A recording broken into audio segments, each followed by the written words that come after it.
Professional predicate, you already know, man. I'm in the building. I'm doing the show. You should have expected to see me, man. Bong, we're in here. What you thought you wasn't gonna see me? Listen, I want to obviously do my job here and report on my opinion on the presidential debate. I want to see first that I'll get to it, man. It's a short video.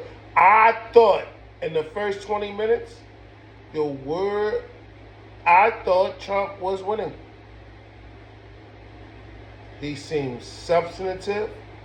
He was talking about issues. He was putting sentences together. Like, a lot of thoughts came to my mind. Like, yo, they cloned them.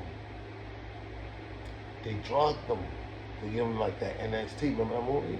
Where all of a sudden you know every fucking thing. This dude is doing all right, bro. I feel like, I don't know.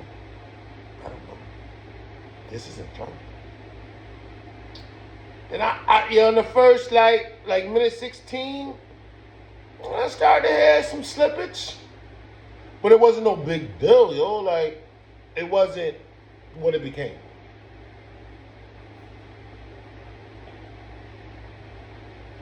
They laid out first the abortion issue. And it's sensitive for that dude, man. Like, you know what I mean? Like, this is the issue that he posed worse than. All you really gotta do is deflect till you can get the immigration. He really couldn't pull that off successfully. Then,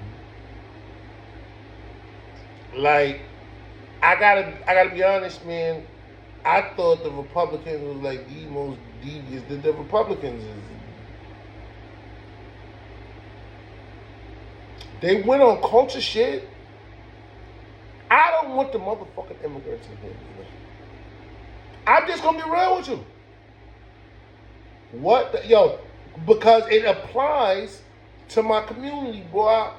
I'm from uptown, and I know a church right across the street from the Carter from New Jack City. Every year they sponsor, you know what I mean, like a drive for like kids and like book bags and all that, and like the kids be lining up and they get like school supplies. Yo, it all went to the migrants this year. And like Eric Adams set that shit up. And look at this kid, like indicted for everything. Like, remember he said he's the black Joe Biden? I guess these motherfuckers that got indicted with you is the hunter. Yo. So I was with it. Man, just to recap, I was with it. And he, like, it was like an alley-oop. Like, he wanna, like, play the moderators out, like, oh, they was fact-checking me. And that's true, yo, that's true. It was some bias. They was fact-checking him. She said some things that were definitely not true, and they wasn't fact-checking her. Broski.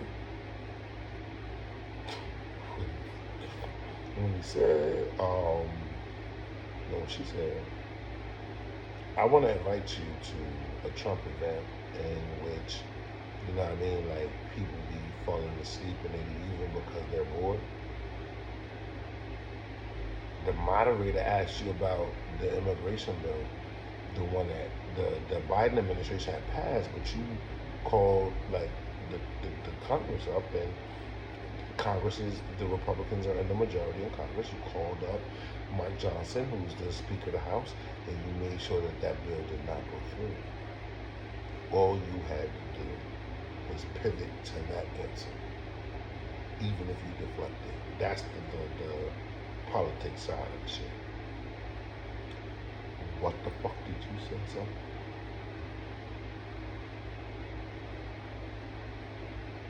And yo, Bursky said, yeah, because it's all them people you done invited in here from Venezuela, and they, who knows what you said before this epic shit that came out your mouth after that. Right? Former president of the United States of America got up there and said, because the sentence was over. If you look at the tape, the sentence was over. You could have let the moderator start talking again. You ain't even have to say that shit. He said, yeah. Because in Springfield, you check in Springfield, they're eating the dogs.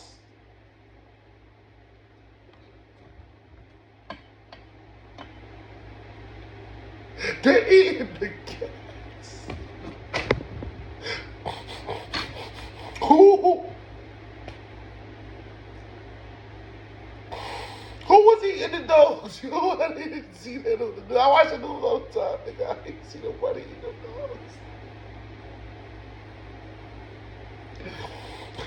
Why the fuck you say that? It did.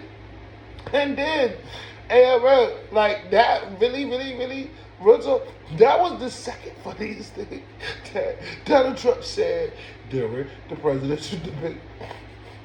The first one was when he was like, yo, I talked to Abdul, the leader of the Taliban. That nigga name ain't no fucking Abdul. He talking about some. I told Abdul, don't do that shit, or I'ma have to, you feel me, I'ma do some bullshit. He said Abdul was like, why you send me a picture of my house? He said, you figure it out, Abdul. Who the fuck is Abdul?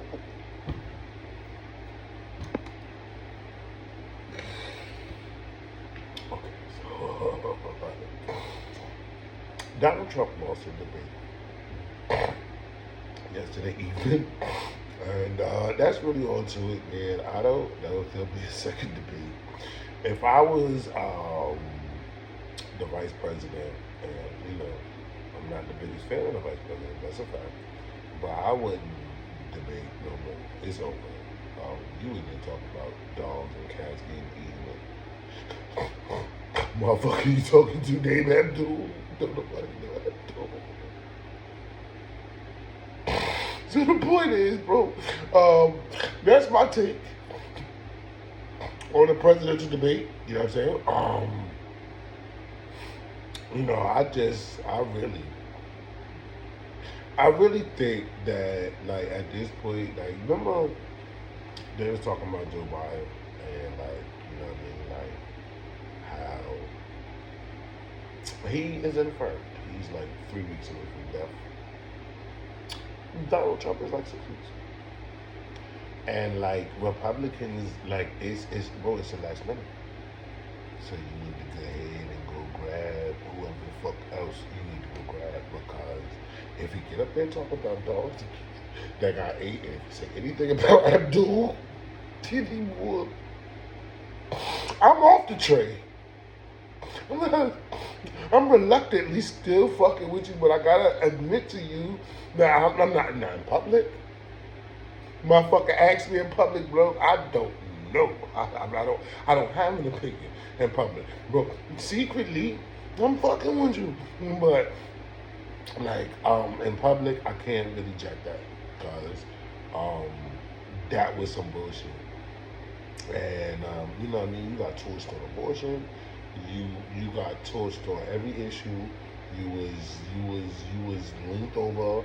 You was like scowling at the camera, like at the end of the day, bro, like we'll talk anything funny, but like this is the richest, most militarized country to ever exist.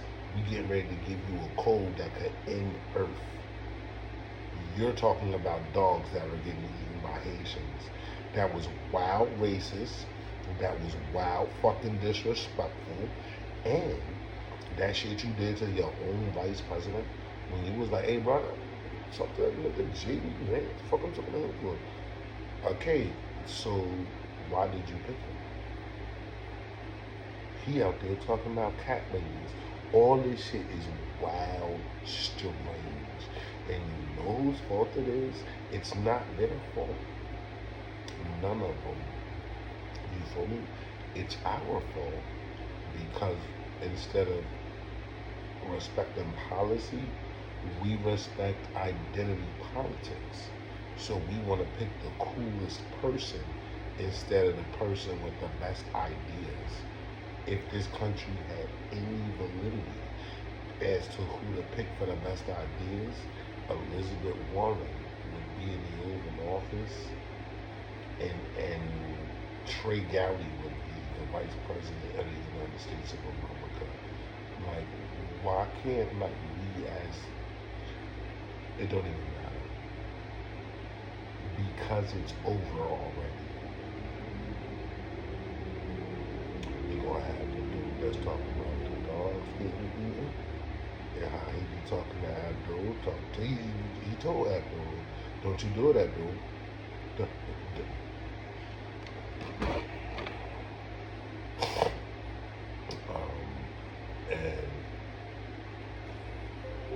And you know, I or this chick is the vice president of the United States of America. I want to be respectful, you know what I mean, of her position and you know what I mean her status is going to lead us into a global conflict. We are rapidly. I watched the IDF on TikTok, and they running up in Palestinian homes and stealing their water and the chick lingerie, like weird shit is going on. And then like Hamas, who finally did some shit, excuse me, because Hamas been doing shit, but has Hezbollah over there in Lebanon, they finally did some shit, and they ratcheting shit up, and like the you know what I mean things going on in Russia, like really Ukraine didn't invade Russia, NATO invaded Russia. They're using their equipment, they're using their intelligence, they're just not using the manpower.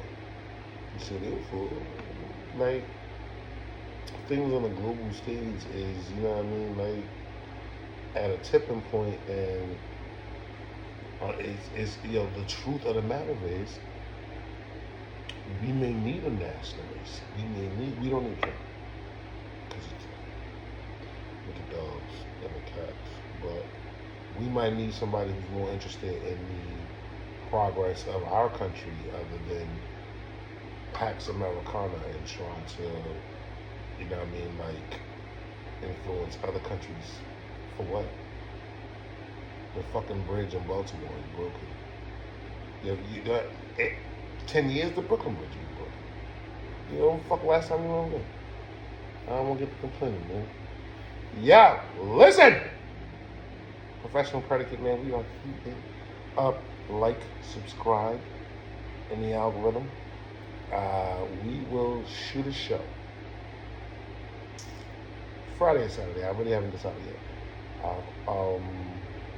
On location, I'm titling the show Nightmare 4. Please, it will be the biggest show that I shot, and I'm proud of that. And hey, man, tune in. I'm gonna have a lot of things to address. A lot of things have been going on. Unfortunately, some of these things are personal attacks, and I don't want to be punitive. But I will be addressing some of those things in a lighthearted manner, man. It's not that serious. And you know, we'll be on location. I'll also have you know what I mean, a real thorough show of traveling. The mechanisms of travel and the benefits of, you know what I mean, exploring different places. So tune in. I'll be tuned. You know what I mean? It's your man, it's a professional predicate. You already know.